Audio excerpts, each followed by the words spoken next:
هل جزاء الإحسان إلا الإحسان. Le frère demande, il m'arrive de pleurer à l'écoute du Coran et des hadiths.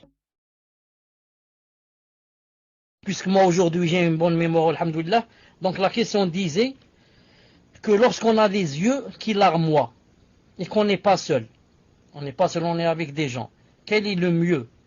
C'est de les laisser larmoyer ou bien de les retenir?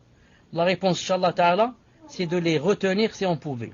Comme ça faisaient les salafs. C'est de les retenir si on pouvait. Sinon, de feindre d'aller aux toilettes ou je ne sais où, juste pour le temps, Inch'Allah Ta'ala, de les essuyer pour ne pas les montrer. Maintenant, si quelqu'un les a vus ou bien, ce n'est pas important. L'essentiel, moi, j'ai essayé de me retenir, Inch'Allah Ta'ala, devant les gens. Mais quand on est seul, il n'y a pas de problème, bi'idhnillah Ta'ala, de pleurer, bi'idhnillah Ta'ala. Tfadlal. Ta'ala, de pleurer, bi'idhnillah Ta'ala. Tfadlal. Question d'un frère. Donc le frère demande, Cheikh, il m'arrive de pleurer à l'écoute du Coran et des hadiths, walhamdulillah. Mais aussi il m'arrive de pleurer pour des épreuves subies par des mécréants. Est-ce que cela est normal et est-ce permis dans le din? Barakallahu fikum. J'ai pas compris la deuxième partie de la question qui a rapport avec les mécréants. Donc, Inch'Allah Ta'ala relit la question en essayant de l'expliquer. Barakallahu fikum. Cheikh, en fait, le frère dit qu'il pleure, alhamdulillah, quand il écoute le Coran et les hadiths, mais il lui arrive aussi de pleurer quand il entend qu'un kafir, il lui est arrivé une épreuve, quand il entend ibtila des koufars.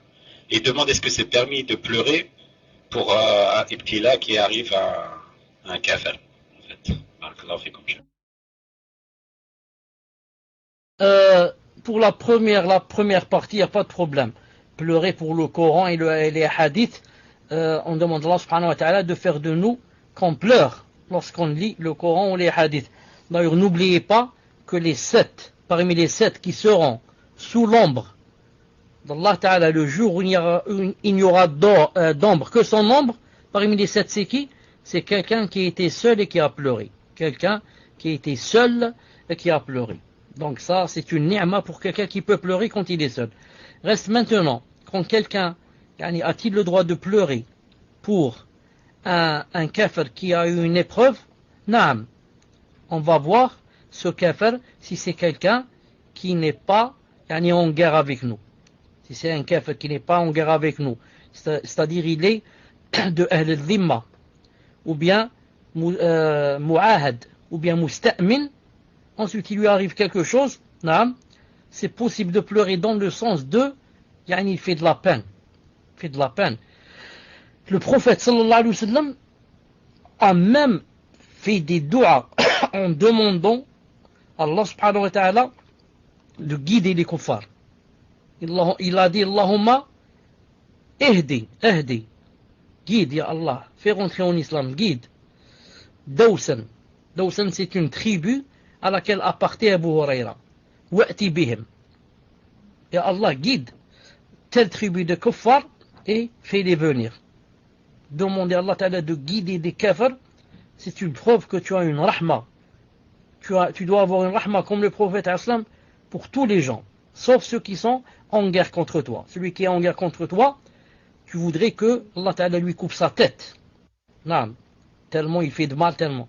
Mais une personne qui, même si elle est mécréante, non, mais qui n'est pas en guerre, non, celle-là, elle doit faire de la peine. Quand on lui voit arriver des choses, etc. Ça ne veut pas dire que je l'aime. Mais elle fait de la peine dans le sens où, si elle va mourir ou là, c'est vraiment grave pour elle. C'est pour ça que, j'aurais aimé que toute personne meure, musulmane. J'aurais aimé, souhaiter que toute personne meure, Allah Ta'ala ravi d'elle. Mais maintenant, si elle ne fait pas d'efforts, etc., la faute revient à elle, bien sûr. La faute revient à elle. Tfadlal.